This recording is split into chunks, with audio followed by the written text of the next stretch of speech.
പ്രാർത്ഥനയെ തടുക്കുന്ന ഒരു ശക്തിയില്ല, പ്രാർത്ഥനയെ വെല്ലുന്ന ഒരു ലോകശക്തിയില്ല. ചില പ്രാർത്ഥനകൾ കാർമേഘങ്ങൾ കടന്ന് നേരെ അല്ലാഹുവിങ്കലേക്ക് ഉയർത്തപ്പെടും. മർദിദന്റെ പ്രാർത്ഥന നേരെ കാർമേഘങ്ങൾക്കിടയിലൂടെ ഗമാമിനെ അതികടന്നുകൊണ്ട് ഉയർന്ന് അള്ളാന്റെ അടുക്കലേക്കെത്തും. അതിനും അല്ലാഹുവിനുമിടയിൽ മറയില്ലെന്ന് പുണ്യ റസൂൽ സല്ലല്ലാഹു അലൈഹി വസല്ലം.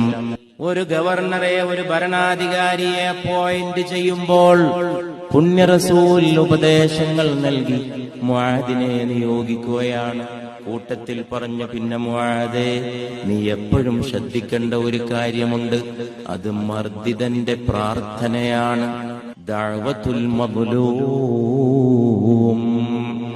മർദിദന്റെ പ്രാർത്ഥനയെ മുആദേ നിങ്ങളെപ്പോഴും ശ്രദ്ധിക്കണം.